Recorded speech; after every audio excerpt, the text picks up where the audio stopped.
मेहमान हैं और बाकी सभी जितने भी मंडल के सदस्य पधारे हैं, एक बार जोरदार तालियों से आप उनका धन्यवाद कीजिए। और इसी से प्रदर्शित होता है कि रोज कोई ना कोई मंडल, कोई ना कोई सभा समिति यहाँ पर उपस्थित हो रहे हैं कि बिलासपुर में कितने धार्मिक कार्य होते हैं, ये इसी से प्रदर्शित होता है। एक बार जोरदार तालियां। क्योंकि इतने सारे मंडल हैं, हर महीने में भी एक एक करेंगे, साल में एक करेंगे तो भी एक महीने में एक होगा ही होगा कोई ना कोई कार्यक्रम, और हम आप जैसे भक्त आनंद लेंगे उसमें। तो आप सभी का बहुत बहुत धन्यवाद। आप ऐसे ही धर्म के कार्य में आगे लगे रहें। तो आइए कथा में हम लोग प्रवेश करें, क्योंकि समय हमारे पास भी बहुत कम है, और ताकि भगवान का विवाह भी आज हम मना सकें। बोलो शंकर भगवान की। माता सती को कहा कि हे देवी, तुम संशय कर रही हो, और भगवान के भक्तों को कभी भगवान पर संशय करना नहीं चाहिए। हम लोग भगवान पर उंगलियां उठाना शुरू कर देते हैं। भगवान कृष्ण हो, राम हो, उन पर उंगलियां उठती हैं।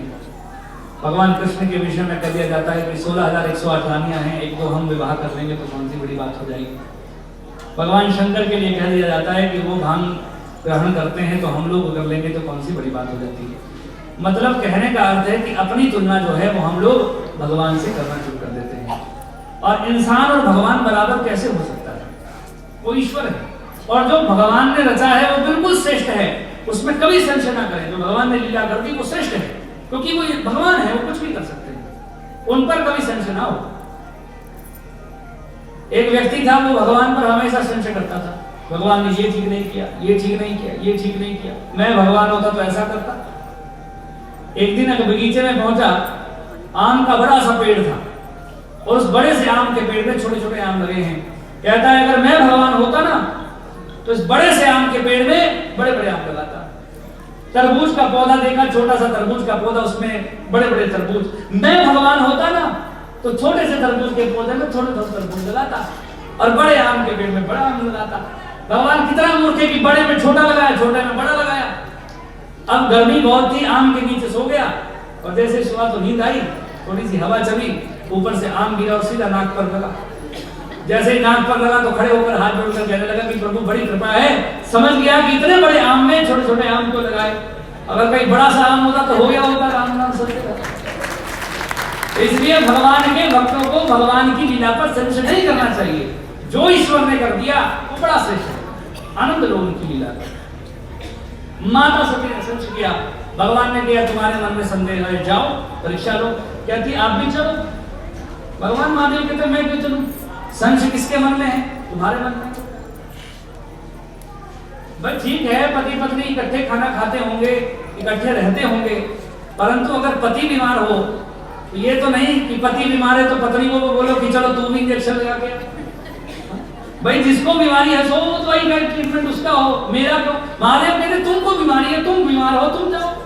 मुझको बीमारी नहीं, मैं तो बिल्कुल स्पष्ट हूं कि राम भगवान है। तुमको संशय है और तुमको बीमारी है तो तुम इलाज करो।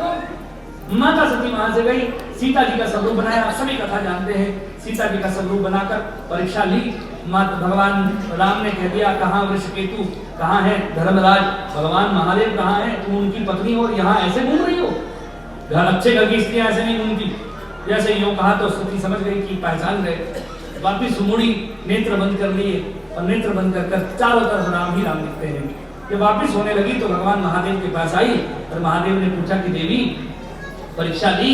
तो सती कहती है कि कछु ना परीक्षा ली नहीं गोसाई, कोई परीक्षा नहीं ली। चोरी तो की थी, सीना चोरी ऊपर से कर दी, झूठ बोल दिया हमने नहीं ली।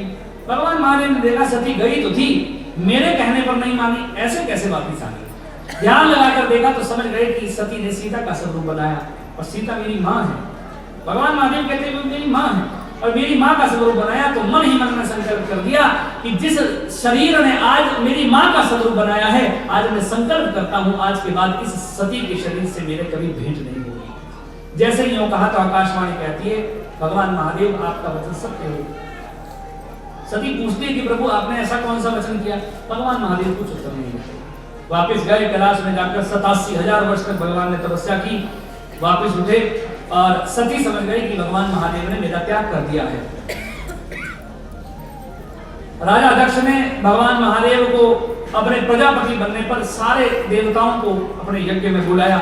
सब देवता पहुंचे हैं, ब्रह्मा विष्णु महेश भी पहुंचे हैं। आखिर में प्रजापति दक्ष आता है, बड़ा अहंकारी हो चुका है। क्योंकि प्रजापति का पद मिल गया है। जब आखिर में पहुंचता है तो सब लोग खड़े होते हैं, परंतु ब्रह्मा विष्णु महेश खड़े नहीं होते। जब तीनों खड़े नहीं होते तो दक्ष देखता है कि ब्रह्मा जी मेरे पिता हैं, चलो ठीक है, पिताजी खड़े नहीं हुए, विष्णु जी भगवान हैं, ये खड़े नहीं हुए, परंतु शिव ये तो मेरी बेटी का पति है और मेरे सम्मान में खड़ा नहीं हुआ, आखिरकार मैं भी इसका पिता ही लगता हूं, मेरे सम्मान में खड़ा नहीं हुआ। तो आसन पर बैठते ही सबसे पहले श्राप दे दिया कि जाओ शंकर, तुम मेरे सम्मान में खड़े नहीं हुए, मैं तुमको श्राप देता हूं कि आज के बाद किसी भी पूजा में शिव को भाग नहीं होगा। जो ही यूं कहा तो भगवान महादेव ने कुछ नहीं कहा। महादेव कहते कि हम स्वागत समारोह में आए हैं, स्वागत कर रहे हैं इनका, क्या श्राप देना। परंतु नंदी से रहा नहीं गया। नंदी कहता है कि हे राजा दक्ष, तुमको प्रजापति होने का अभिमान आ गया है। कईयों को होता है, पद का मद आ ही जाता है, और पद का मद ना एक दिन उस पद से नीचे उतरना ही पड़ता है और फिर भूतपूर्व लगाना ही पड़ता है, बोलो शंकर भगवान की। और जब व्यक्ति भूतपूर्व हो जाता है तो भूत ही हो जाता है, कोई पूछता नहीं उसको। इसलिए पद का मद ना हो, जब तक पद पर है ये प्रयास करें कि सबकी सेवा हो सके। अब नंदी ने श्राप दिया कि हे प्रजापति दक्ष, तुमको श्राप हो गया, अहंकार हो गया है, बकरे की तरह मैं करता हूं, जाओ मैं तुमको श्राप देता हूं, तुमको बकरे का सिर लगेगा। जैसे ही नंदी ने यूं कहा तो उस यज्ञ के यज्ञाचार्य थे भृगु मुनि ने बोला, जवाई और ससुर का आपस का मामला, तू बीच में बोलने वाला कौन मेरे भाई। भृगु मुनि कहते हैं मैं भी श्राप देता हूं कि जाओ कलयुग में शिव जी के गण भी पाखंडी हो जाएंगे। नंदी कहता है तुमने हमको श्राप दिया, जाओ हम श्राप देते हैं कलयुग में ब्राह्मण भी पाखंडी हो जाएंगे। जब लगातार श्राप होने लगे भगवान महादेव उठ गए, स्वागत समारोह में आए थे, श्राप समारोह बन गया, निकल गए वहां से। और एक श्राप सत्य है, प्रजापति दक्ष को अगले यज्ञ में भगवान महादेव को यज्ञ में भाग नहीं मिला। उसके बाद निर्णय हुआ दक्ष को बकरे का सिर लगा, और कलयुग में शिवगण कहीं ना कहीं पाखंड तो हो ही रहा है। बोलो शंकर भगवान की, जोर से बोलो हर हर महादेव। देखो मैंने अभी कहा कि भगवान महादेव के भक्तों की निंदा नहीं करनी चाहिए, परंतु हम ऐसे पद पर बैठे हैं जहां से हमको भक्तों को समझाना भी चाहिए। जीवन में ओम नमः शिवाय मंत्र बोलेंगे नहीं, महामृत्युंजय आता ना आता हो, परंतु जहां पर महादेव की भक्ति की बारी आएगी तो चिलम लगाने में ओम नमः शिवाय भगवान महादेव का नाम जरूर आएगा। और वो महादेव जो इस सृष्टि का मूल है, उनको केवल चिलम पर हम लोग बदनाम कर रखे हैं। बोलो शंकर भगवान की। और कहीं ना कहीं जो चौथा श्राप था कि कलयुग में ब्राह्मण भी पाखंडी हो जाएंगे, वो भी कहीं ना कहीं सत्य होता हुआ साबित हो रहा है। बोलो शंकर भगवान की, जोर से बोलो हर हर महादेव। भगवान महादेव गए, राजा दक्ष ने नीचा दिखाने के लिए दोबारा यज्ञ किया, शिव जी को नहीं बुलाया। आप सभी कथा जानते हैं, शिव जी को नहीं बुलाया, माता सती ने हट किया, आई आकर यज्ञ में देखा शिव जी को भाग नहीं, और यज्ञ में सती हो गई। और यज्ञ में जैसे ही सती हुई तो भगवान महादेव ने जगह पटकी, वीरभद्र का अवतरण हुआ, और नंदी इत्यादि गणों के साथ जाकर वीरभद्र भगवान ने उस यज्ञ में राजा दक्ष का जो सिर था वो गला काटकर अलग कर दिया। देवताओं ने हाथ जोड़कर विनती की, हे महादेव हम पर कृपा करें। महादेव प्रकट हुए और महादेव ने कहा कि शाप के अनुसार अगर दक्ष को बकरे का सिर लग जाए तो ये जीवित हो सकता है, क्योंकि इसको शाप लगा है। जो ही यूं कहा तो दक्ष को बकरे का सिर लगा। दक्ष ने यज्ञ पूर्ण किया और भगवान महादेव की शिवलिंग की पूजा की, और जिस स्थान पर शिवलिंग की पूजा की आज भी हरिद्वार में कनखल में दक्षेश्वर महादेव के नाम से, जहां पर दक्ष ने यज्ञ किया था, वहां पर शिवलिंग आज भी विराजमान है। बोलो शंकर भगवान की। भगवान महादेव सती को लेकर घूमे, इतना रुदन होने लगा कि भगवान विष्णु समझ गए कि अगर भगवान महादेव ऐसे ही रुदन करते गए तो कहीं ना कहीं सृष्टि का प्रलय हो जाएगा। इसलिए सुदर्शन चक्र के द्वारा सती के अंगों को छिन्न भिन्न कर दिया। जिन जिन स्थानों पर वो अंग गिरे उन स्थानों पर भगवान मां भगवती के आज भी शक्तिपीठ विराजमान है। अनेकों शक्तिपीठ तो आपको पाकिस्तान में भी मिलेंगे, अफगानिस्तान में भी मिलेंगे, और चीन में भी कुछ शक्तिपीठ आपको मिलेंगे। तो अनेकों जगह वो जहाँ जहाँ भी वो अंग गिरे वहां पर वो शक्तिपीठ आज भी विराजमान है। बोलो शंकर भगवान की। जिनमें से एक शक्तिपीठ नैना देवी भी विराजमान है, अनेकों ऐसे शक्तिपीठ विराजमान है। तो भगवान महादेव जब वापिस आए तो काफी वर्षों तक तपस्या करने लगे। ब्रह्मा जी के सामने नारद जी कहते हैं कि प्रभु ये बताओ कि जब सती सती हो गई तो आगे जाकर पार्वती का जन्म कैसे हुआ।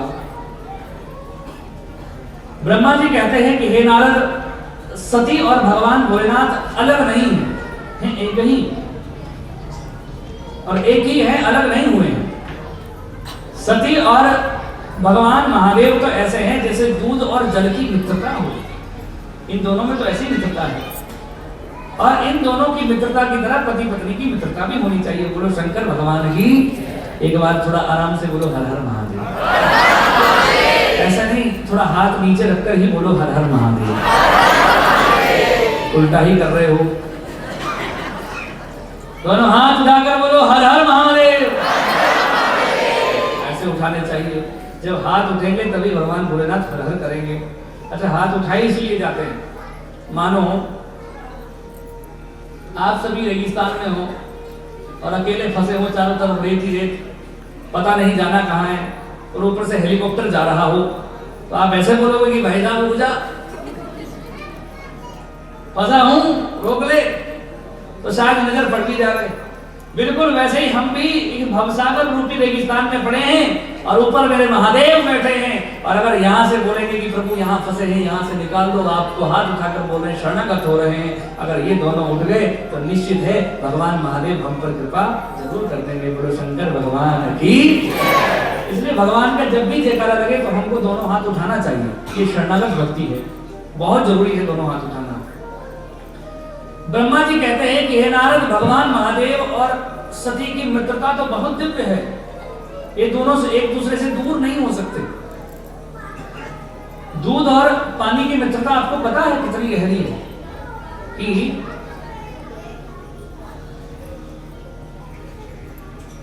दूध है, दूध के अंदर आप 1 लीटर मानो दूध है और 2 लीटर जल है, उस 2 लीटर जल को दूध के अंदर डाल दो तो दूध 3 लीटर हो जाएगा। कोई बता सकता है कि कितना की पानी इसमें डाला है? मतलब इतनी मित्रता है कि एक मित्र के लिए दूसरा मित्र जो है वो बलिदान देने के लिए तैयार है। जितना मर्जी जल डाल लो, दूध दूध ही बन जाएगा, पानी दूध ही बन जाएगा। और जब देखो इन दूध को गर्म किया जाता है, जब पतीले में गर्म किया जाता है तो जब जलता है, दूध गर्म होता है, तो जल जो होता है वो वाष्प बनकर उड़ना शुरू हो जाता है, धुआं बनकर उड़ना शुरू हो जाता है। तो दूध को लगता है कि देखो मेरा मित्र है, उड़ता जा रहा है, मेरे लिए बलिदान दे रहा है, तो दूध एकदम से उफन जाता है, और जैसे ही दूध उफनता है तो दूध वाष्प बनना बंद हो जाता है। और बताओ, उबले हुए दूध को अगर शांत करना है तो क्या चीज करनी पड़ेगी? इतनी मित्रता है कि तुरंत मित्र गिरा और तुरंत दूध शांत हो गया। मानो एक मित्र कहता है कि तू मेरे लिए वाष्प बनकर उड़ गया, तो मैं तेरे लिए मरने के लिए तैयार हूं, अग्नि में जलने के लिए तैयार हूं। ये है मित्रता, और वास्तविक मित्रता होनी भी ऐसी चाहिए। पति पत्नी में प्रेम भी ऐसा ही होना चाहिए। अच्छा, एक बात और, अगर दूध और जल में जितना मर्जी आपस में मिला दो एक हो जाएंगे, परंतु अगर थोड़ी सी खटास पड़ गई तो दूध एक तरफ, और इसलिए अगर पति पत्नी के रिश्ते में थोड़ी सी भी खटास कहीं आ गई, जैसे आज सती और शिव जी के मन में थोड़ी सी खटास आ गई, तो दूध एक तरफ और जल एक तरफ हो जाता है। इसलिए प्रयास ये करना चाहिए कि मित्रता के संबंध में कभी भी खटास ना आए। बोलो शंकर भगवान की। ब्रह्मा जी कहते हैं कि हे नारद, अगली बार वही सती हिमवान के घर में, हिमालय और मेना के घर में माता पार्वती का अवतरण लेकर अवतरित हुई। अच्छा, हिमालय और मेना के घर में क्यों हुई? तो इसके विषय में शिव महापुराण में कहा गया है कि हिमालय और मेना ने कठिन तपस्या की है और 27 वर्षों तक तपस्या की, तब जाकर पार्वती इनके घर में अवतरित हुई। और मेना के घर में इसलिए हुई क्योंकि जब सती तप कर रही थी तो सती की सेवा के लिए हिमालय में गई थी सती, तो हिमालय की पत्नी मेना जो है वो सती की बड़ी सेवा करती थी। तो अंत में जब सती जाने लगी तो मेना ने कहा कि देवी तुम जा रही हो, बाद के बाद में किसकी सेवा करूं? तो माता सती कहती है कि मांगो मेना, तुम क्या मांगती हो? तो मेना ने कहा कि देवी मैं चाहती हूँ कि आपकी तरह की कन्या मेरे घर में भी अवतरित हो। माता सती ने आशीर्वाद दिया कि मेरी तरह बेटी तुम्हारे घर में भी अवतरित होगी। तो सती की तरह ही कन्या पार्वती इनके घर में अवतरित हुई। बोलो शंकर भगवान की। माता पार्वती जब अवतरित हुई तो बड़ा उत्सव मनाया गया और नारद जी महाराज आए और नारद जी ने आकर मेना की पार्वती की भविष्यवाणी की। नारद जी कहते हैं कि हे हिमवान, हे मेना, तुम्हारी जो ये बेटी है ये दिन प्रतिदिन बड़ी जल्दी बड़ी होगी। दूसरा, ये पति के लिए अत्यंत सुखकामनी होगी, पति के लिए अत्यंत सुखकामनी होगी। ये पिता की कीर्ति को बढ़ाएगी। इसकी कीर्ति को बढ़ाएगी। कितनी सुंदर बात कही, बोलो शंकर भगवान की। देखिए, बेटी के हाथ में, कन्या के हाथ में कितनी बड़ी जिम्मेवारी है कि अपने पिता की कीर्ति को भी बढ़ाए। जिस घर में जा रही है उस घर में, उस गांव में, उस शहर में लोग बोले कि वास्तविक कितने घर की अच्छी की बेटी है, तो देखो हमारे गांव में आई है और इतनी सेवा करती है कि धन्य है इसके माता पिता। इसलिए बेटी के ऊपर जिम्मेवारी ज्यादा हो जाती है, तो ये पिता की कीर्ति को भी बढ़ाएगी। संसार की नारियां जो है वो आपकी बेटी की पूजा करेंगी। सारे गुण इसमें अच्छे हैं, सारे लक्षण अच्छे हैं, परंतु एक लक्षण जो है वो कहीं ना कहीं मुझे गड़बड़ लग रहा है। तो भीमान कहते हैं कि बताओ क्या लक्षण गड़बड़ है।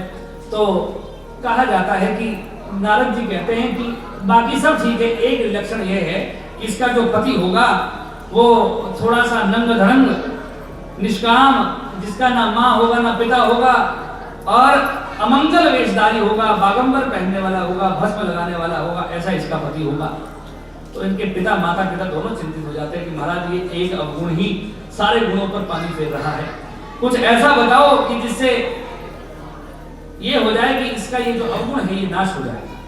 नारद जी कहते हैं कि उसके लिए सब एक ही काम हो सकता है कि अगर ये पार्वती जो है वो महादेव की पूजा करे तो ऋषि महादेव इसको अपना लेंगे तो समर्थ पूर्ण दोष गोसाई, बोलो शंकर भगवान की।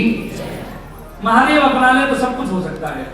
जो ही यूं सुना तो समय बीतने लगा, धीरे धीरे पार्वती बड़ी हुई। एक दिन पता लगा कि भगवान महादेव हिमालय में तपस्या करने के लिए पहुंचे हैं। तो हिमालय अपनी दो बेटियों को लेकर, एक बेटी और एक सखी को लेकर भगवान महादेव के पास जाते हैं। और जब महादेव के पास जाते हैं तो उनकी सेवा करते हैं। तो हिमालय कहते हैं कि महाराज हम चाहते हैं कि हमारी बेटियां जो है वो आपके पास आकर रोज आपकी सेवा करें।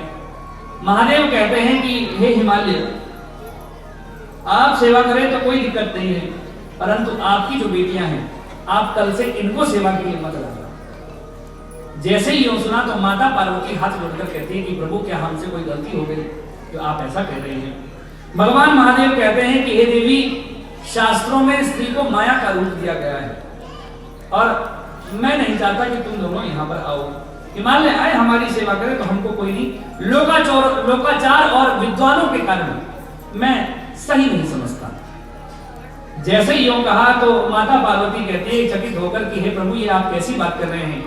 इतने बड़े विद्वान होकर आप स्त्री को एक माया का रूप बता रहे हैं। ठीक है, शास्त्रों में स्त्री को माया कहा जाता है, परंतु उसी शास्त्रों में स्त्री को शक्ति भी कहा जाता है और बिना शक्ति से संसार में कुछ भी नहीं हो सकता। आप ऐसा कैसे कह सकते हैं?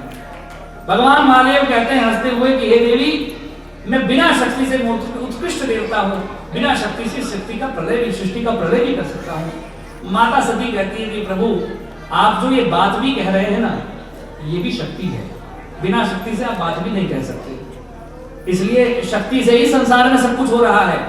जो यूं कहा तो भगवान महादेव चुप हो गए और कहने लगे कि देवी ठीक है, तुम सेवा करो, परंतु जो शास्त्रोक्त सेवा कही गई है वही सेवा करना, बोलो शंकर भगवान की। यो कहा तो माता पार्वती सेवा करती है, निरंतर सेवा करती है। एक दिन महादेव तपस्या कर वहां से निकल जाते हैं तो माता पार्वती को बड़ा दुख होता है कि महादेव चले गए। तो जब चले गए तो कामदेव यहाँ पर आया, कामदेव ने तपस्या भंग की महादेव की, महादेव गए। माता पार्वती अपने पिता को कहती है कि हे पिताजी, मैं महादेव की तपस्या करना चाहती हूँ। जो ही यूं कहा तो पिता के कहने पर माता पार्वती भगवान महादेव की तपस्या करने के लिए हिमालय की कंदराओं में आती है और रात भर जल में रहती है, ओम नमः शिवाय मंत्र का जाप करती है, बर्फ में रहती है, धूप में रहती है, कई घंटों तक खड़ी रहती है, ओम नमः शिवाय मंत्र का जाप करती है और कई वर्षों तक माता पार्वती केवल पत्तों का सेवन करती है, जिससे उनका नाम अपर्णा भी पड़ा है। और 30,000 वर्ष तक माता पार्वती ने भगवान महादेव की, शिवलिंग की और भगवान की भाव से पूजा की है और 30,000 वर्ष बाद भगवान महादेव कृपा करते हैं, बोलो शंकर भगवान की। कितने हजार वर्ष तक की? 30,000 वर्ष तक केवल भगवान महादेव की ओम नमः शिवाय मंत्र के साथ यहाँ पर पूजा माता पार्वती करती है। रोज भगवान को बेलपत्र अर्पण करती है। एक बार जोर से बोलो हर हर महादेव, थोड़ा सा जोर से बोलो हर हर महादेव। क्योंकि भगवान महादेव का नाम ही हम हमारे लिए जो है वो सर्वोपरि है। देखिए आज हमको भगवान की कथा सुनते हुए कितने दिन हो गए, बताओ जरा जोर से। हाँ जी, कितने रह गए? हाँ जी, 3 ही रह गए। अब इसके बाद ये शिव कथा सुनने को पता नहीं कब मौका मिले ओम नमः शिवाय मंत्र जपने का, इसलिए मेरे साथ जप लो। क्योंकि 2-3 दिन के बाद तो मैं भी सपने में आकर नहीं बोलूंगा कि बोलो जोर से, ताली बजा लो। अभी नहीं, भजन में मिला रहा बोले शंकर भगवान की। इसलिए 2-3 दिन का अवसर है, गा लीजिए मेरे साथ। और ये भजन मुझको बड़ा प्रिय है, बहुत सुंदर मुझे भजन लगता है। आइएगा मेरे साथ सभी गाइएगा। और इस भजन का नाम क्या है, ध्यान से सुनिएगा। कि माता पार्वती भगवान का तप करते हुए ओम नमः शिवाय मंत्र का जाप करते हुए भाव से भगवान को रिझा रही है।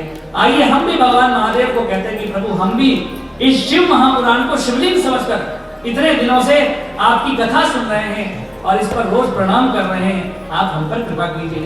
जैसे पार्वती को आपने दर्शन किया वैसे हमें भी दर्शन दीजिए। एक बार जोर से बोलो हर हर महादेव।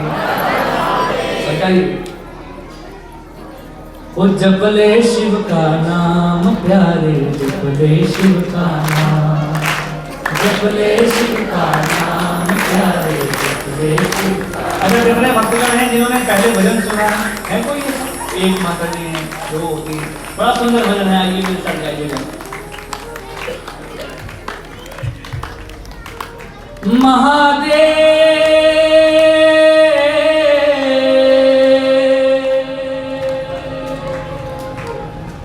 नाम लेकर बीते ये हर सुबह और शाम, जपले शिव का नाम प्यारे, जपले शिव का नाम, जपले शिव का नाम प्यारे, जपले शिव का नाम। ओ जपले शिव का नाम प्यारे, जपले शिव का नाम, जपले शिव का नाम प्यारे, जपले शिव का नाम। महादेव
जी का पानी, पानी की हर एक बूंद देती जिंदगानी।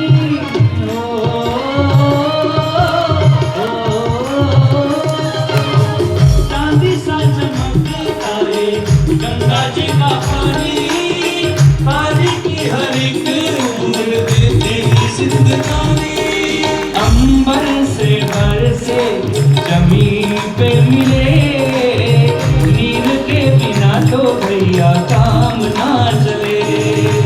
अंबर से बरसे जमीन से मिले, नीर के बिना तो भैया काम ना चले। महादेव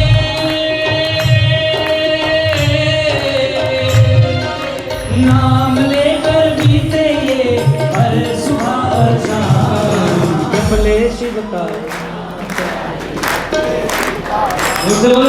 जपले शिव का नाम। और हाथ ऊपर कर रहा तालियों की सेवा। ओ जपले शिव का नाम करे, जपले शिव का नाम, जपले शिव का नाम करे। बोलिए शिव शंकर महादेव की।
बड़ा आनंद आया आपको, आया ना? हमको बड़ा प्रिय लगता है। ओ जपले शिव का नाम प्यारे, जपले शिव का नाम, जपले शिव का नाम प्यारे। महादेव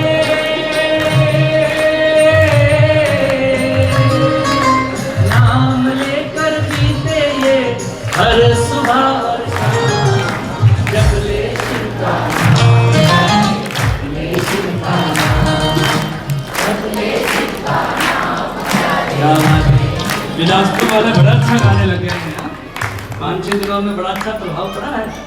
गुरु शंकर भगवान की, और जिसको आनंद आया हो और इस भजन को सुनना भी चाहता हूँ। कई बार क्या होता है कि चलते चलते आपको शब्द याद नहीं रहेंगे, तो आप YouTube के माध्यम से इसको सुन सकते हैं। उस पर आपको सारे भजन हमारे नाम से जो है वो वहाँ पर मिल जाएंगे, सारे अच्छे अच्छे जितने भी भजन गाए हैं। तो आइए कथा में प्रवेश करें। माता पार्वती भाव के साथ भगवान महादेव का आज पूजा अर्चन करती हैं, बेलपत्र भगवान को अर्पण करती है। अच्छा, मैंने कल कहा था कि बेलपत्र भगवान पर चढ़ाने का क्या फल प्राप्त होता है वो जरूर बताऊंगा। इसके बाद हम आगे विवाह में प्रवेश करेंगे तो मैं अपनी बात में झूठा ना हो जाऊं, इसलिए पहले ही बता देता हूं। बोलो शंकर भगवान की। बेलपत्र निरंतर भगवान पर चढ़ाने से क्या फल प्राप्त है? तो शिव महापुराण में कहा कि एक बार एक कठियारण थी। कौन थी? कठियारण थी, लकड़ी काटने का कार्य करती थी। उसने किसी के मुख से सुना कि अगर संतों की सेवा की जाए तो भगवान का दर्शन हो सकता है। तो एक दिन वो समधा काटने के लिए, लकड़ी काटने के लिए जंगल में जाती है। पहुंचती है तो देखती है कि वहां पर एक संत की कुटिया है। वो संत के चरणों में जाकर प्रणाम करती है और कहती है कि हे संत भगवान, आप ऐसा करें कि मैं आपकी सेवा करना चाहती हूँ। तो संत भगवान ने कहा कि हे देवी, मैं तुमसे सेवा नहीं करवा सकता, इसलिए तुम चली जाओ। संत ने यूं कहा तो इनको बड़ा दुख हुआ कि बड़ी मुश्किल से मुझको एक संत मिले थे और उन्होंने भी सेवा करने से मना कर दिया। तो कटियारन ने देखा कि एक दिन सुबह सुबह जब संध्या लेने जाती है, लकड़ी लेने जाती है, तो देखती है संत जो है वो शंका निवारण और संध्या इत्यादि के लिए नदी के किनारे जाते हैं और कुटिया खाली हो जाती है। कटियारन चुपके से जाती है और संतों के वस्त्रों का तह लगा देती है, कुटिया में झाड़ू लगा देती है, कुटिया के बाहर भी झाड़ू लगा देती है, पूरी सफाई कर चली जाती है।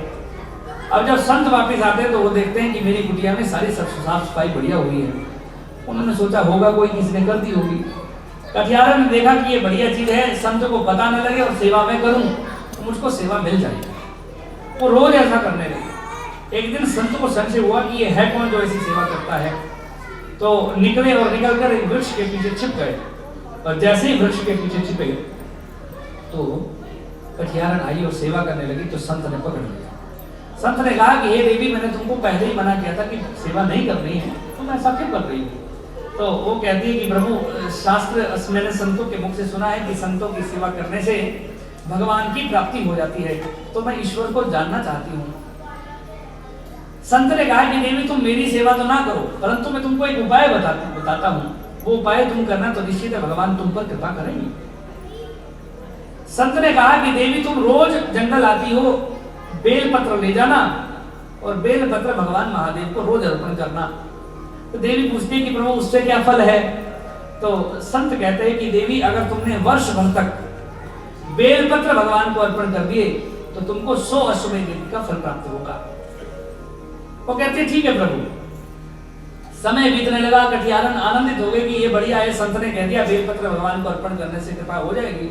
तो ये रोज जाती है, बेलपत्र तोड़ती है, तोड़कर भगवान को अर्पण करती है। कई वर्ष ऐसे हो गए। शिव महापुराण में वर्णन आया कि एक दिन की बात है,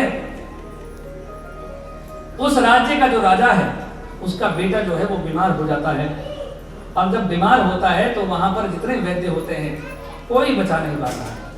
परंतु एक राजा के पुरोहित हैं, उन्होंने कहा कि अगर कोई अपने जीवन के 5 अश्वमेध यज्ञ का फल आपके बेटे को अर्पण कर दे तो निश्चित है आपका बेटा बच जाएगा। अब राजा कहता है कि मैंने तो अपने जीवन में एक भी नहीं किया। और दूसरे राजाओं से सहायता लेने जाते हैं तो दूसरे राजा बोलते हैं कि ठीक है, इसका बेटा मर जाए तो बढ़िया है, राज्य पर हम आक्रमण कर लेंगे। और जिसके पास अश्वमेध यज्ञ है भी वो देगा क्यों भाई? इतनी मेहनत कर कर व्यक्ति पूरा राजा जो है अपना राजकोष खत्म करने के बाद फिर एक अश्वमेध यज्ञ कर पाता है नहीं, और 5 अश्वमेध यज्ञ का फल किसी दूसरे राजा के बेटे को क्यों देगा? तो राजा ने खबर फैला दी कि जो मेरे बेटे को 5 अश्वमेध यज्ञ का फल देगा वो जो चाहेगा मैं उसको देने को तैयार हूं, बस मेरा बेटा बच जाए।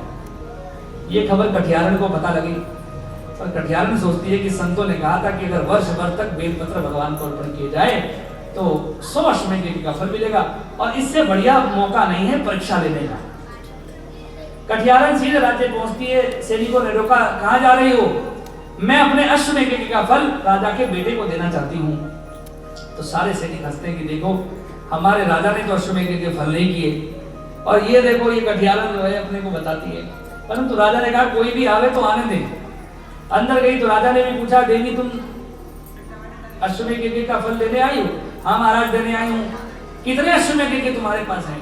तो वो देवी कहती है मेरे पास तो हजारों हैं, कई साल हो गए मुझे ये सेवा करते हुए। अब राजा बड़ा भौचक्का हुआ कि मेरे पास एक अश्वमेध यज्ञ के नहीं, और ये कटियारन कहती है मेरे पास हजारों अश्वमेध यज्ञ। पर चलो अब देखो, अगर व्यक्ति को एक उम्मीद भी दिखे तो व्यक्ति उस उम्मीद को ही पकड़ लेता कि चलो ठीक है यही तो मिल रहा है, किसी और तो कोई और तो आगे नहीं आई, यही आई तो चलो क्या पता हो ही जाए, मरता क्या ना करता। तो उसने बोला ठीक है देवी, तुम अपने 5 अश्वमेध का फल मेरे बेटे को दे दो। कटियारन हाथ में जल लेकर संकल्प करती है, अगर भोलेनाथ के प्रति मेरी भक्ति दृढ़ होगी, मेरे पास असंख्य अश्वमेध का फल है, मैं अपने अश्वमेध के फल में से 5 अश्वमेध का फल जो है वो राजा के बेटे को अर्पण करना चाहती हूँ। अगर मेरे पास अश्वमेध का फल है तो राजा का बेटा तुरंत खड़ा होना चाहिए। जैसे ही अश्वमेध का फल लेकर संकल्प लेकर राजा के बेटे के हाथ में दिया कि तुरंत राजा का बेटा जो है वो स्वस्थ हो गया और खड़ा हो गया। जैसे ही राजा का बेटा खड़ा हुआ, राजा भौचक्का हो गया, कटियारन के चरणों में गिर गया और रोने लग गया। कटियारन भी रोने लग गई। तो राजा पूछते हैं कि देवी तुम्हारे पास इतने अश्वमेध के फल कहां से आए?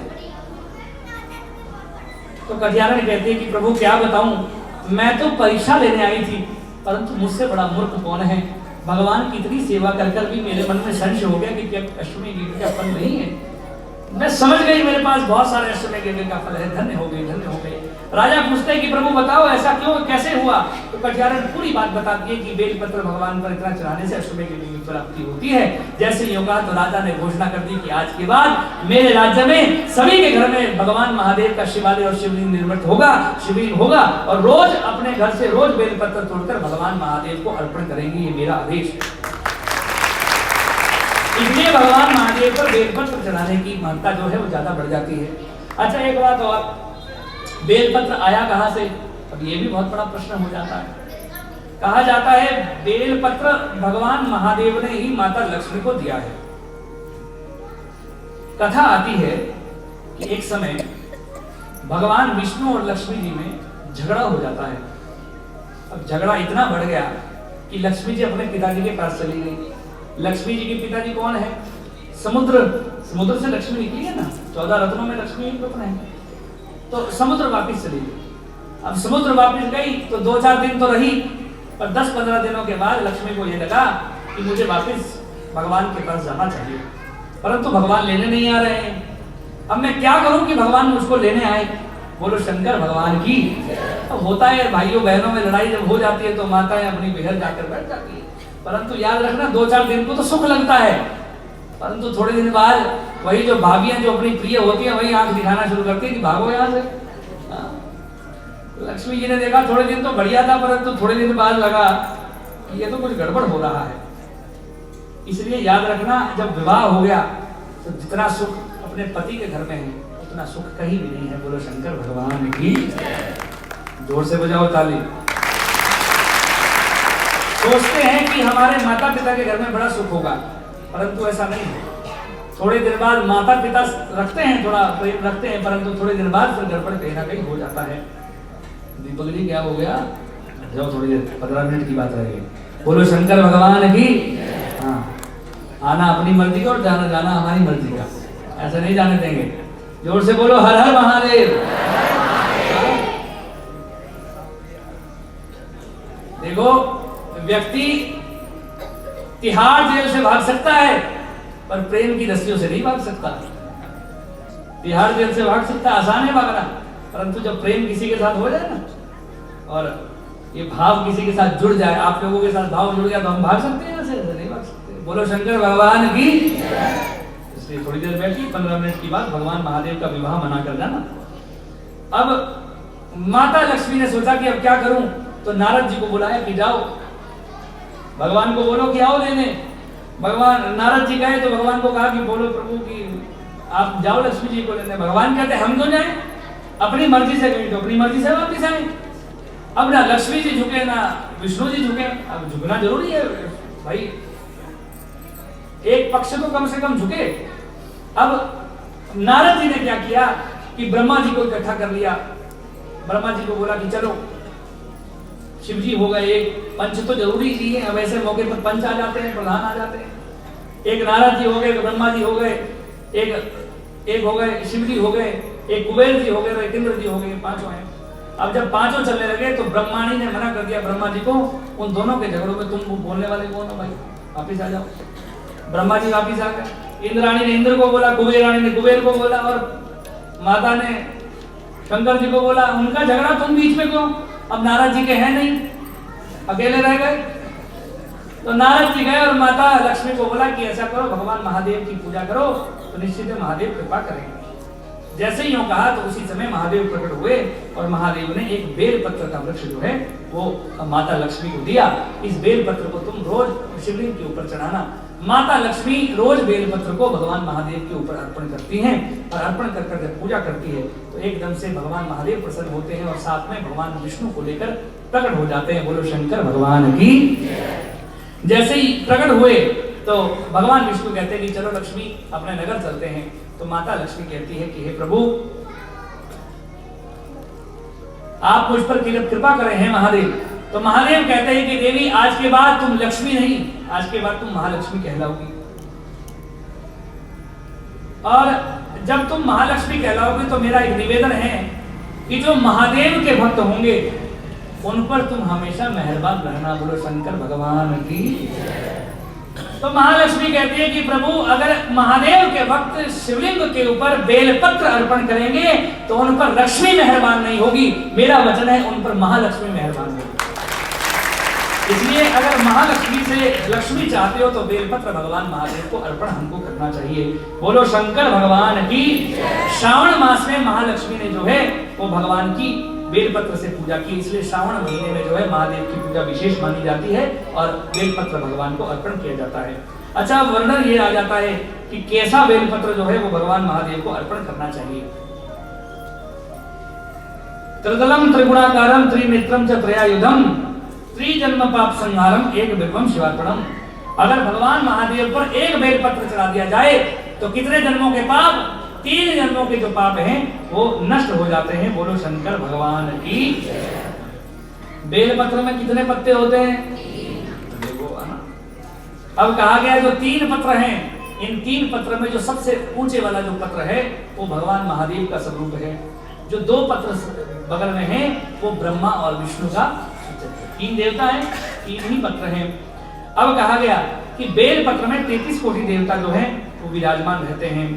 यह भी कहा गया है कि अगर 11 वर्ष तक भगवान महादेव पर कोई बेलपत्र अर्पण कर देता है, एक नियम के साथ रोज अर्पण करता है, तो उसकी बोली हुई बात कभी भी झूठी नहीं होगी। बोलो शंकर भगवान की। ये भी कहा जाता है।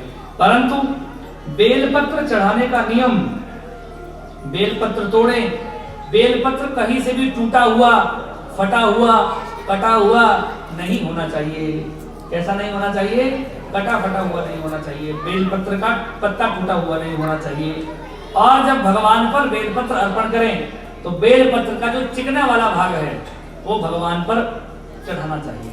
कई लोग क्या करते हैं, बोलते हैं कि सीधा ऊपर को है तो ऐसे चढ़ा दो अपनी तरफ को, नहीं, जो चिकने वाला भाग है वो महादेव की तरफ उल्टा कर ऐसे करके चढ़ाना चाहिए। अब वर्णन ये भी आ जाता है कि जब महादेव की पूजा करे, अभिषेक करे, तो बेलपत्र क्या फिर भी उल्टा चढ़ाना चाहिए? तो बोला गया जब महादेव को आप स्थापित करना चाहते हो कि जहाँ पर अभिषेक करना है महादेव का, तो लोग घरों में अभिषेक करते हैं और बेलपत्र पर भगवान को रखते हैं, तो उस समय सीधा बेलपत्र रखना चाहिए, उसके ऊपर भगवान महादेव को रखें और फिर उल्टा करके फिर बेलपत्र चढ़ाएं। बोलो शंकर भगवान की। जब बेलपत्र तोड़े तो बिना प्रणाम किए बेलपत्र नहीं तोड़ना चाहिए। आपके जो यही लगा है बेलपत्र का वृक्ष, हाँ, बोलो शंकर भगवान की। बेलपत्र का ही है, हाँ, कितने भाग्यवान हैं। और सोमवार के दिन हमको बेलपत्र नहीं तोड़ना चाहिए। किस दिन? सोमवार के दिन, संक्रांति के दिन, चतुर्थी के दिन, अष्टमी के दिन, नवमी के दिन, चतुर्दशी के दिन, पूर्णिमा अमावस पे हमको बेलपत्र नहीं तोड़ना चाहिए। परंतु इनमें हो ना हो तो एक दिन तो आपको जरूर रखना चाहिए कि सोमवार के दिन आपको बेलपत्र नहीं तोड़ना चाहिए। विधान तो बहुत ज्यादा है, परंतु सोमवार का दिन आप लोगों को करें। क्योंकि सोमवार के दिन क्यों नहीं तोड़ना चाहिए? तो जैसे वीरवार के दिन हम लोग केले की पूजा करते हैं, केला खाते नहीं होंगे कई लोग, बिल्कुल वैसे ही सोमवार के दिन जो है वो बेल के वृक्ष की पूजा की जाती है और उस दिन बेल का पत्र तोड़ा नहीं जाता है, इसलिए सोमवार के दिन हमको नहीं करना चाहिए। बोला गया बेल पत्र का दर्शन मात्र करने से समस्त पाप जो है वो नष्ट हो जाते हैं। बोलो शंकर भगवान की। जो व्यक्ति अपने घर में बेलपत्र का वृक्ष लगाता है उसके घर की दरिद्रता सारी दूर हो जाती है। यह भी कहा गया है कि जब महादेव को बेलपत्र अर्पण करें तो महादेव के बाहर कौन विराजमान रहते हैं? श्री नंदी महाराज विराजमान रहते हैं। तो नंदी भगवान को भी बेलपत्र हमको अर्पण करना चाहिए, कहा गया। अब कई लोग ऐसा भी कहते हैं, अच्छा ये भी कहा गया कि इससे आपकी बुद्धि बढ़ती है। और कई जगह तो मैंने कथावाचक ऐसे भी सुन लिए कि वो कह देते हैं कि अगर बेलपत्र भगवान पर चढ़ाओगे तो बच्चे जो हैं वो पास हो जाएंगे। बोलो शंकर भगवान की। कई सुने हैं कि तुम परीक्षा में पास हो जाओगे अगर तुम बेलपत्र। मेरे भाई बेलपत्र चढ़ाने से पास नहीं होंगे, पढ़ने से पास होंगे। हाँ ये हो सकता है कि जो आप पढ़ते हैं और आपको याद नहीं रहता, अगर बेलपत्र भगवान पर चढ़ाओगे तो जो आप याद करोगे वो आपको स्मरण हो जाएगा, आप भूलेंगे नहीं। इतना हो सकता है। और अब ये रहो कि आप बेलपत्री चढ़ाते रहो और पढ़ोगे कुछ नहीं, पास हो जाएंगे। महाराज जी ने बोला है, बोलो शंकर भगवान की। ऐसा नहीं होगा मेरे भाई, पढ़ना तो आपको पड़ेगा ही। और पढ़ेंगे, ये हो सकता है कि आपको स्मरण नहीं होता, कई लोगों को याद नहीं होता, एग्जामिनेशन हॉल में जाएंगे भूल जाएंगे सब कुछ। तो बेलपत्र भगवान को अर्पण करें तो उससे आपकी बुद्धि जो है वो तीव्र हो जाएगी। बोलो शंकर भगवान की, ये कहा गया है। और बेलपत्र भगवान पर चढ़ाने के बाद हमको ग्रहण भी करना चाहिए। अच्छा, जब बेलपत्र चढ़ाएं तो चढ़ाने से पहले आप इसकी पिछला भाग जो है वो डंडी जो है वो थोड़ी सी तोड़ देनी चाहिए। अब ये भी वर्णन आ जाता है कि क्या बेलपत्र जो चढ़ा हुआ है वो बेलपत्र चढ़ा सकते हैं? तो कहा गया है कि बेलपत्र जो चढ़ा है उसको आप जल का छींटा लगाकर दोबारा से चढ़ा सकते हैं। चढ़ाने का नियम, बेलपत्र चढ़ाने से पहले बेलपत्र के तीनों पत्तों पर जो है वो चंदन से तिलक लगाएं और तब भगवान को अर्पण करें। बोलो शंकर भगवान की। अब इसमें अनेकों विधि, कोई शहद लगाकर चढ़ाता है, कोई कैसे करके चढ़ाता है, पर जो साधारण विधि है वो ही मैं आपको बताऊंगा। बताया गया बेलपत्र चढ़ाने के बाद जो लोग भगवान महादेव के ऊपर से बेलपत्र ग्रहण करते हैं उससे रोग प्रतिरोध क्षमता आपकी बढ़ती है। ये आयुर्वेद भी कहता है। आपने राजीव जी दीक्षित के बारे में भी सुना होगा कई लोग, तो वो भी इसके बारे में बड़ा विस्तार से कहते थे कि बेलपत्र हमको ग्रहण करना चाहिए। और कहा गया कि अगर कोई व्यक्ति, किसी व्यक्ति के मुंह में छाले तक पड़े हों तो अगर बेलपत्र रोज खावे तो वो छाले भी दूर हो जाएंगे। किसी को पेट से संबंधित कोई बीमारी हो तो अगर बेलपत्र भगवान महादेव पर चढ़ाकर अपने को स्वयं ग्रहण करें तो निश्चित है वो भी दूर हो सकता है। बोलो शंकर भगवान की। हाँ। और महादेव की कृपा से क्या संभव नहीं है, सब कुछ संभव हो सकता है। इसलिए अनेकों बीमारियां भी जो हैं वो बेलपत्र से कट जाती हैं, ऐसा भी कहा गया है। तो आप बेलपत्र चढ़ाने के बाद ग्रहण जरूर करना चाहिए। आप बेलपत्र को चबा सकते हैं। कई लोग तुलसी दल भी ग्रहण करते हैं, परंतु तुलसी को चबाना नहीं चाहिए। बोलो शंकर भगवान की। जोर से बोलो हर हर महादेव। इसलिए भगवान पर बेलपत्र चढ़ाने का बड़ा फल है। इसलिए बेलपत्र भगवान के भक्तों को जरूर चढ़ाना चाहिए। काशी वासनी वासनी काल भैरव पूजनम कोटि धन्य महादानम एक बलवम शिवार्पणम। एक बिल्व भगवान पर चढ़ाने से अनेकों कन्यादान का फल जो है वो प्राप्त होता है। बोलो हर हर महादेव। थोड़ा सा आराम से बोलो हर हर महादेव।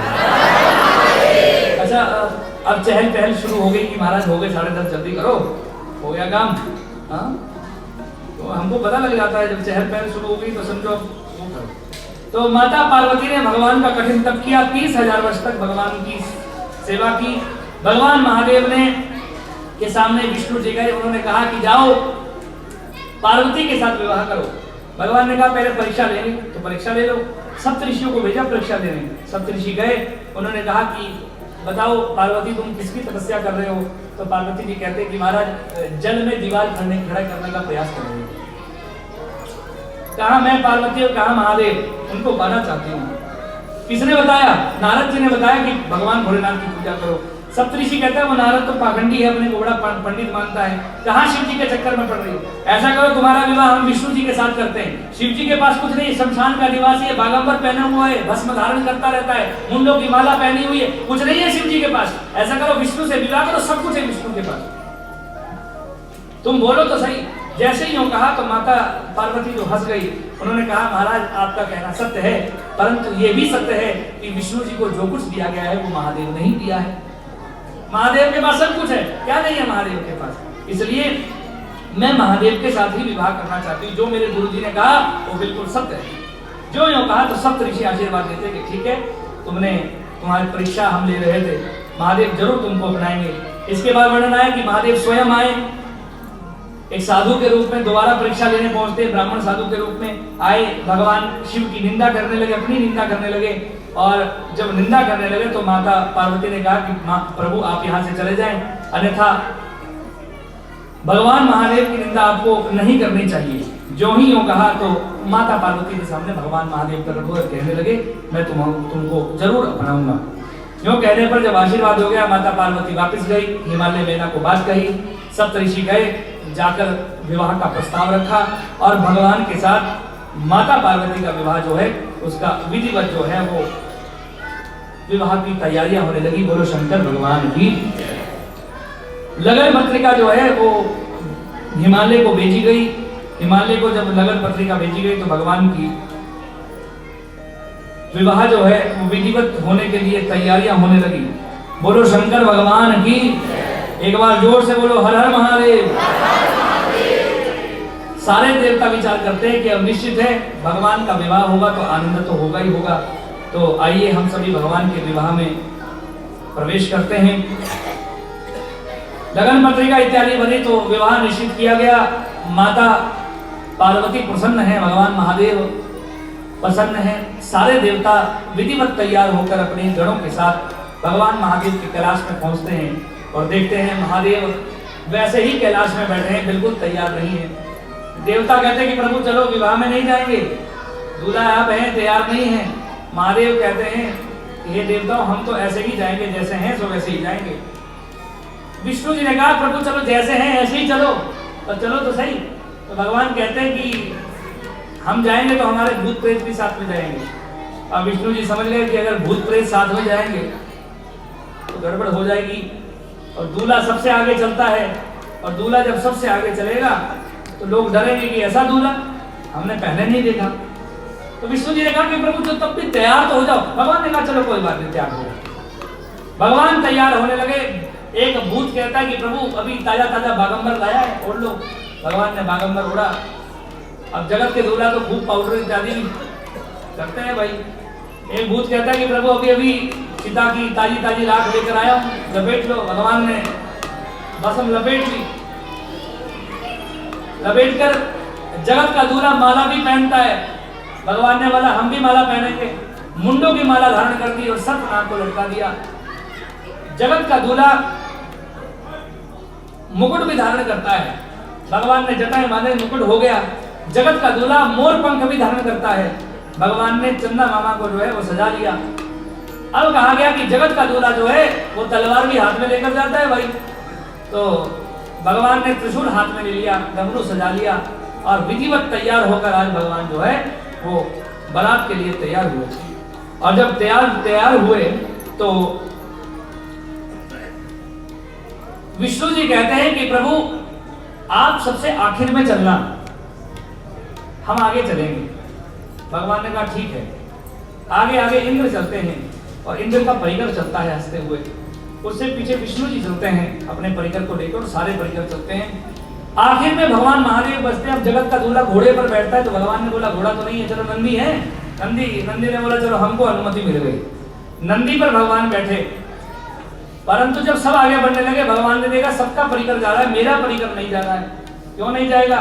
भगवान ने डमरू बजाए और अपने सारे भूत प्रेत परिकर को बुला दिया, आ जाओ भाई हमारी बारात में चलेंगे। सारे भूत प्रेत प्रसन्न होकर बारात में चलने लगे। जस दुल्हा तस बनी बराता, जैसा दूल्हा और वैसी ही। अब बताओ भगवान भोलेनाथ की बारात में कौन कौन जाएगा? हम मनुष्य बनकर चलेंगे, भूत प्रेत बनकर नहीं बोल रहा हूँ। बोलो शंकर भगवान की। जैसा दूल्हा वैसी बारात। कैसी? नाना वाहन नाथा वेशा, बिहसे शिव समाज देखा। अलग प्रकार के वाहन, अलग प्रकार के भूत प्रेत है। किसी के 1-2 मुंह है, किसी के 10-12 मुंह है, किसी के मुंह है ही नहीं, किसी के खूब सारी टांगे है, किसी के है ही नहीं। को मुखहीन कोई विपुल मुख माहूं, बिनु पद कर को बहुपद माहूं, विपुल नयन को नयन विहीना, इष्ट पुष्ट को वंदन किया। कोई खूब मोटा है, कोई बिल्कुल पतला है। भगवान ने देखा आगे की तरफ जा रहे हैं तो आगे पीठ ही पीठ दिख रही है सबकी। भगवान ने देखा पीठ दिख रही, पीठ देखेंगे तो हम अपने समाज को देखेंगे। तो जगत का दूल्हा आगे को बैठता है और मेरे भाई भोले बाबा पीछे को बैठे और पीछे को अपने पूरे आनंद से अपनी पूरी प्रजा को देख रहे हैं, भूत प्रेतों को देख रहे हैं, आनंद लेते हुए जा रहे हैं। और रास्ते में विविध प्रकार के कौतुक होने लगे। जस दुल्हा तस बनी बनाता, कौतुक विविध हो ही मन जाता। रास्ते में जाते जाते अलग प्रकार के हास्य होने लगे, हास्य हो रहे हैं। अब हिमालय में कंदराएं छोटी छोटी, अब कोई मोटा सा आदमी हो, मोटा सा भूत प्रेत हो तो फंस गया जाकर, दो चार उसको खींच रहे, भाई खींचो। अब हिमालय में हवा चलती है, कितना पतला था, अति तनखीना, इतना हवा में पतला था कि हवा में उड़ गया, तो दो उसको पकड़ कर ला रहे, उड़ रहा है। विविध प्रकार के कौतुक होने लगे, अनेक प्रकार के हास्य होने लगे। अरे दुनिया से अद्भुत बारात है भगवान भोलेनाथ की बारात। बोलो शंकर भगवान की। ऐसी बारात कहाँ हो सकती है? धन्य है भगवान भोलेनाथ की ऐसी बारात। बारात वो वर्णन आता है कि माता चंडी बहन बनकर जो चल रही है और सब लोग आनंद लेकर आज पहुंचते हैं और बारात का आनंद लेते हैं। जैसे ही बारात हिमालय के द्वार पर पहुंची तो आप सभी देखते होंगे कि बच्चों को बड़ा आकर्षण रहता है कि हम दूल्हा देखेंगे सबसे पहले। सारी जो बहनें बोने थी और सारे बुजुर्ग जो थे वो बारात का स्वागत करने के लिए खड़े हो गए, हम करेंगे स्वागत, हम करेंगे। और स्वागत होने लगा, आरती तैयार की गई और इंद्र जी का स्वागत हुआ। तो इंद्र जी ने कहा महाराज हम दूल्हा नहीं है, तो हम दूल्हे के नौकर हैं। अरे तुम नौकर हो तो पीछे हटो, दूल्हे को बुलाओ। अब इंद्र का परिकर हटा तो भगवान विष्णु आए। विष्णु जी आए तो उनका स्वागत होने लगा, बड़ा सुंदर दूल्हा है, बड़ा सुंदर दूल्हा है, क्या बात है, कितना सुंदर दूल्हा है। विष्णु जी कहते हैं दूल्हा नहीं है तो कौन? दूल्हे के मित्र हैं। सब कहते हैं दूल्हा इतना, दूल्हे का मित्र इतना सुंदर है, दूल्हा कितना सुंदर होगा, चलो दूल्हे को लाओ। पूरा परिकर जब हटा तो भगवान महादेव जैसे ही प्रकट हुए तो सब कहने लगा ये कौन है, ये कौन है? तो विष्णु जी कहते हैं यही दूल्हा है। जैसे ही दूल्हा पास पहुंचा तो जितने छोटे छोटे बच्चे थे जो आगे कूद रहे थे, तो आधे तो बेहोश हो गए, और बेहोश होकर वापस, परंतु जो कह रहे खड़े सियाने, जो सियाने थे वो खड़े हो गए। उन्होंने बोला भाई स्वागत करना है, आए हैं लोग। तो स्वागत होने लगा, विधिवत स्वागत हुआ। सबने बोला कि दूल्हा तो बड़ा खतरनाक है भाई, ऐसा दूल्हा पहली बार देखा। अब जब स्वागत हुआ, स्वागत होने के बाद बहनों ने बोला कि अंदर तभी जाने देंगे, बहना को तभी ले जाने देंगे जब कुछ दोगे। बोले भगवान बोला हमारे पास क्या है, देना तो पड़ेगा भाई, मांगती है बहनें। तो भगवान ने बागंबर में हाथ घुमाया, जैसे मुट्ठी में थाली में रखा तो दो चार बिच्छू छोड़ दिए, ये लो हमारे पास यही है। तो जो कुछ बचे थे वो भी गए। ये खबर मैना को पता लगी कि दूल्हा इतना भयंकर है, तो मैना ने तुरंत मना कर दिया, मैं अपनी बेटी को घर में बैठे बैठे मार दूंगी, परंतु ऐसे व्यक्ति के साथ अपनी बेटी का विवाह नहीं करूंगी। तो सारे लोग जो है वो बड़े दुखी हुए कि अब महादेव का विवाह नहीं होगा। नारद इत्यादि देवता सारे जो है वो मिलकर जाते हैं, मैना को मनाते हैं। मैना को कहता है कि हे मैना, भगवान महादेव बड़े सुंदर हैं, तुम चंदन को छोड़कर कीचड़ का सहारा क्यों ले रही हो? भगवान महादेव को पार्वती जी को सौंप दो। मैना कहती है तुम ही दुष्ट हो, तुम नारद दुष्ट हो। मेरी बेटी को कहा कि महादेव की पूजा करो और बताया नहीं महादेव ऐसे हैं, तुम तो चले ही जाओ। जो ही कहा तो नारद जी चुप हो गए, परंतु सब देवता कहने लगे कि महादेव जो है उत्कृष्ट देवता है, उन जैसा कोई नहीं है, आप ऐसा करो महादेव को सौंपेंगे। मैना कहती है कि महाराज मैं इससे भयंकर दूल्हा आज तक मैंने नहीं देखा और मैं अपनी बेटी का विवाह कभी भी इसके साथ नहीं करूंगी। फिर जब मानी नहीं तो हिमालय कहते हैं कि हे देवी तुम इतनी व्याकुल क्यों हुई हो, अपनी बेटी का विवाह महादेव को सौंपो, महादेव जैसा कौन हो सकता है। मैना कहती है कि आपको अपनी बेटी प्रिय नहीं होगी, परंतु मुझको अपनी बेटी प्रिय है, मैं अपनी बेटी का गला घर में घोट कर मार दूंगी, परंतु महादेव को अपनी बेटी कभी नहीं सौंपूंगी। इतना मंगल वेशधारी हो। माता पार्वती कहती है कि हे माँ आप क्यों ऐसा रो रही हो, आपने भगवान शिव के भजन के लिए मुझे भेजा था। जब यूं चर्चा होने लगी तो विष्णु जी आए और विष्णु जी ने कहा कि हे मैना तुम तपस्विनी हो, ऐसे वाक्य तुम्हारे मुख से शोभा नहीं देते, भगवान महादेव जैसा सुंदर कोई नहीं है। विष्णु जी की बातों पर मैना को थोड़ा विश्वास हुआ कि विष्णु जी सत्य ही कहेंगे, और मैना को अपना पूर्व जन्म याद आया कि मेरे घर में ही पार्वती का अवतरण होना था, मैं पितरों की कन्या थी, सनकादि ऋषियों ने मुझे श्राप दिया था, तो उसके कारण मेरे घर में पार्वती हुई है। पूर्व जन्म याद आया, परंतु विष्णु जी को कहती है कि हे विष्णु जी अगर शिव जी मुझको सुंदर रूप दर्शन करवा दे तो मैं अपनी बेटी का विवाह शिव जी के साथ करूं। विष्णु जी कहते हैं अभी शिव जी दर्शन करवाएंगे। भगवान महादेव आए तो महादेव ने आकर सुंदर स्वरूप जो है वो मैना को दर्शन करवाया। महादेव जैसा सुंदर कोई हो सकता है? कर्पूर गौरम करुणावतारम संसार सारम भुजगेंद्रहारम, भगवान जैसा सुंदर कोई हो सकता है। कर्पूर गौरम, जो कर्पूर की तरह सुंदर है। कर्पूर कितना सुंदर होता है, वैसे मेरे महादेव है। इतना सुंदर रूप दिखाया। मैना कहती है कि प्रभु गलती हो गई, अब मैं अपनी बेटी का विवाह आपके साथ अवश्य करूं। जो ये कहा, विधिवत विवाह होने लगा और गर्गाचार्य जी महाराज ने उस विवाह को पूर्ण करने लगे और विधिवत आनंद होने लगा, विवाह होने लगा। अनेक प्रकार के बाजे जो हैं वो वहां पर बजने लगे। बोलो शंकर भगवान की, जोर से बोलो हर हर महादेव। आप सभी बिलासपुर क्षेत्र वासियों को, बिलासपुर वासियों को श्री राधा कृष्ण सेवा मंडल और मेरी तरफ से भगवान शिव और माता पार्वती के विवाह उत्सव की बहुत बहुत हार्दिक शुभकामनाएं। जोर से बजाओ ताली। बहुत बहुत हार्दिक शुभकामनाएं। भगवान महादेव की झांकी तो यहाँ नहीं है, परंतु इसलिए नहीं है क्योंकि भगवान महादेव और पार्वती की झांकी आपके हृदय में होनी चाहिए। बोलो शंकर भगवान की। इसलिए शंकर भगवान झांकी विराजमान अपने हृदय में रखें।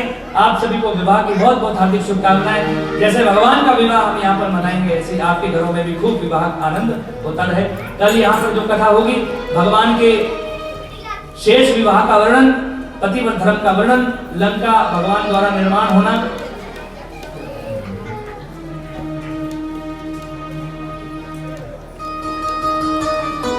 बोलो शंकर भगवान की। एक बार जोर से बोलो हर हर महादेव। देखो भाई, हम तो ब्याह में गए और हमको तो शगुन मिल गया, अब तुम अपना जानो। क्योंकि देखो ब्याह में दूल्हे के साथ जाते तो शगुन मिलता है, हम दूल्हे के साथ गए, हमने आनंद लिया, बस बस हो गया प्रभु। बोलो शंकर भगवान की।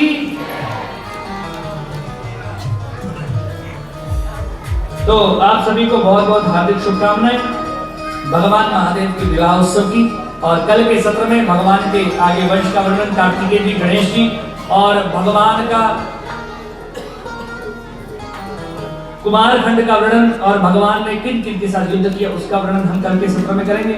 और कल के सत्र में वर्णन हम लोग करेंगे कि भस्म धारण करने की क्या विधि है और महाशिवरात्रि के दिन भगवान का अभिषेक करने की, 4 प्रहर करने की क्या फल प्राप्त होता है, ये भी कल के सत्र में हम लोग श्रवणपान करेंगे।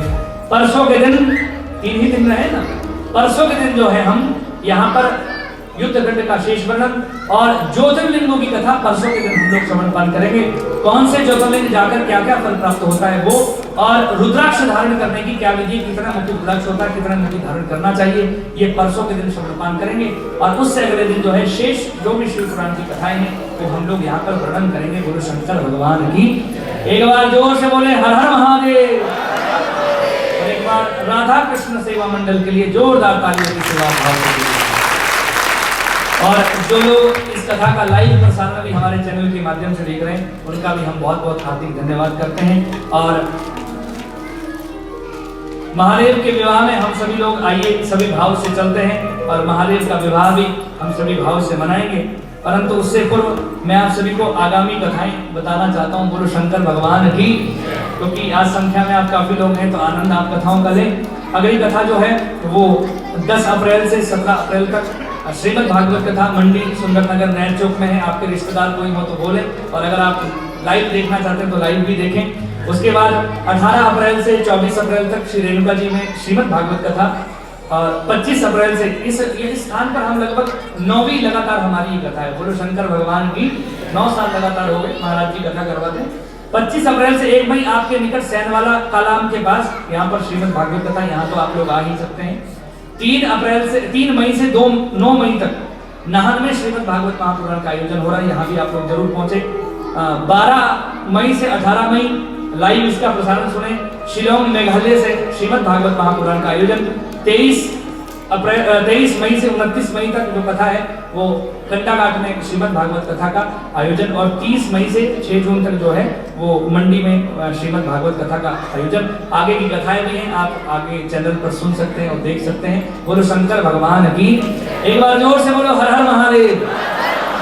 आइए मेरे साथ, भगवान के विवाह में कौन कौन सम्मिलित होगा, जरा दोनों हाथ उठाना। अच्छा सभी आएंगे ना, तो अच्छा बाराती को पूछ लो फिर, बाराती कौन कौन है? बाराती, अच्छा, और कन्या पक्ष वाले, हम तो हिमालय वाले हैं ना। अच्छा सारे दोनों तरफ से हो जाएंगे और आनंद लेके देखते हैं विवाह में। और क्या बोलना है? निराले दूल्हे में मत वाले दूल्हे में, निराले दूल्हे में मत वाले दूल्हे में, वो सज रहे भोले बाबा निराले दूल्हे में। अच्छा, भगवान भोलेनाथ की बारात में कौन कौन झूमेगा? जरा दोनों हाथ उठाना, क्योंकि तो आपके यहाँ पर विवाह में शायद बैठे बैठे चले जाते होंगे, खड़े जाते हैं। अब देखते हैं कौन कौन नाचता है, झूमता है मेरे साथ। क्योंकि कहा गया जो यहाँ झूम जाता है उसको 84 लाख योनियों में नहीं झूमना पड़ता। और कहा जाता है नृत्यताम श्रीपते रत्ने तालिका वादने वृषम कुटियस्ते शरीरस्ताम सर्वः पाता पक्षणम। जो भगवान के सामने नृत्य करता है, ताली की सेवा करता है, उसके जीवन के जितने पाप होते हैं वो सारे भगवान हरण कर देते हैं। आइए मेरे साथ मस्ती में झूमते हो भगवान के विवाह में। और क्या गाना है? ओ सज रहे भोले बाबा निराले दूल्हे में, सज रहे भोले बाबा। एक बार सभी खड़े होकर मस्ती में ताली की सेवा। ओ सज रहे भोले बाबा निराले दूल्हे में, सज रहे भोले बाबा निराले दूल्हे में, निराले दूल्हे में मत वाले दूल्हे में, निराले दूल्हे में मत वाले दूल्हे में, निराले दूल्हे में मत वाले दूल्हे में, निराले दूल्हे में मत वाले दूल्हे। ओ सज रहे भोले शंकर निराले दूल्हे में, सज रहे भोले शंकर निराले दूल्हे में, ओ सज रहे भोले बाबा निराले दूल्हे में, सज रहे भोले बाबा। जरा दोनों हाथ उठाइएगा, मीठे मीठे तालियों की सेवा।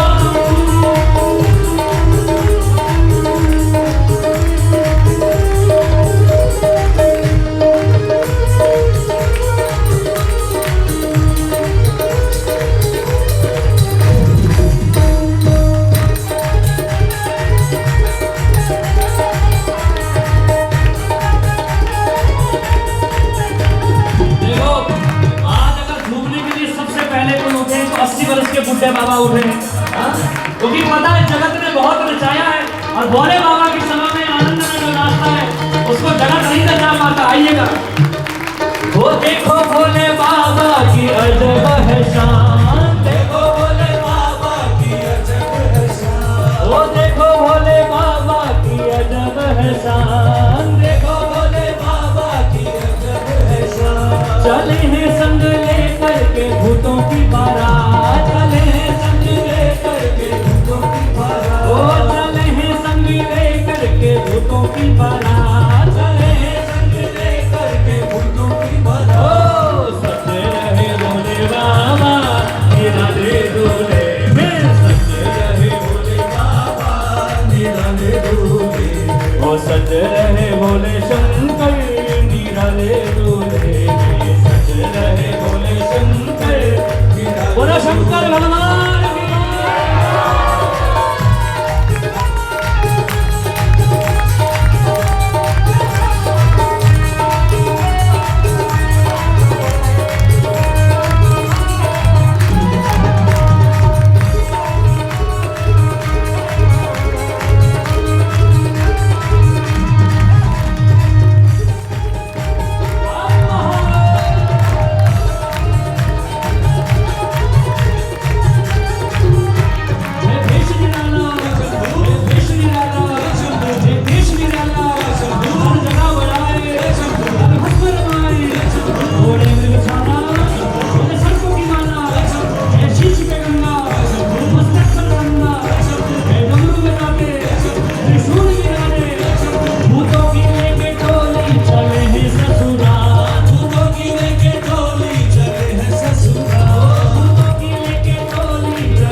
निराले दूल्हे में, सज रहे भोले शंकर निराले दूल्हे में, वो सज रहे भोले बाबा निराले दूल्हे में, सज रहे भोले बाबा। एक बार जरा सभी लोग दोनों हाथ ऊपर कर मीठी मीठी तालियों की सेवा।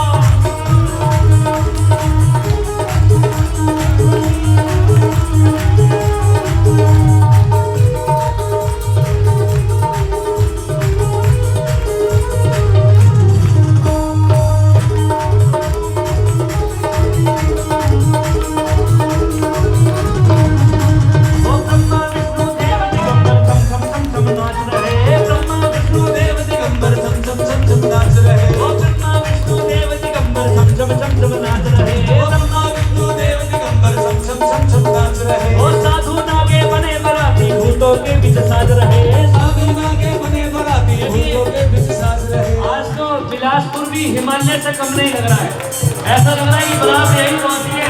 हाँ?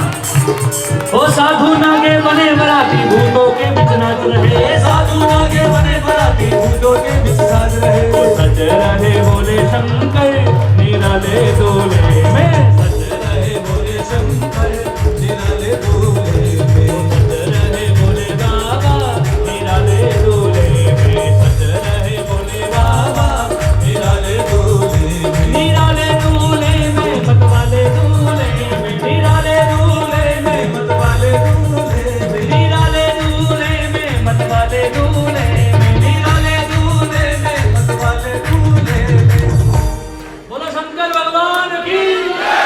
आप सभी को बहुत बहुत हार्दिक शुभकामनाएं। एक बार जोर जरा दोनों हाथ ऊपर कीजिएगा और मीठी मीठी तालियों की सेवा। क्या बोला है? ओ सज रहे बोले बाबा निराले डोले में, सज रहे बोले बाबा निराले डोले में, ओ सज रहे बोले शंकर निराले डोले में, सज रहे बोले शंकर निराले डोले में। ओम नमः शिवाय, ओम नमः शिवाय, नमः शिवाय, ओम नमः शिवाय। ओ हर हर भोले नमः शिवाय, हर हर भोले नमः शिवाय। ओम नमः शिवाय, ओम नमः शिवाय, नमः शिवाय, ओम नमः शिवाय। ओ हर हर भोले नमः शिवाय, हर हर भोले नमः शिवाय। ओ सज रहे भोले बाबा निराले डोले में, सज रहे भोले बाबा निराले डोले में, सज रहे भोले शंकर निराले डोले में, सज रहे भोले शंकर निराले डोले में। ओ बम भोले बम भोले बम बम बम,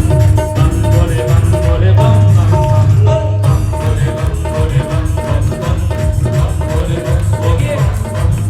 भगवान महादेव की डमरू की आवाज कैसे करती है, कैसे बोलती है? भगवान महादेव कहते हैं कि जो बम बम नाम का उच्चारण मेरे सामने करता है उसके सारे पाप मैं हरता हूँ। उठाइएगा दोनों हाथ और मेरे साथ गाइए। ओ बम बोले बम बोले बम बम बम, बम बोले बम बोले बम बम बम।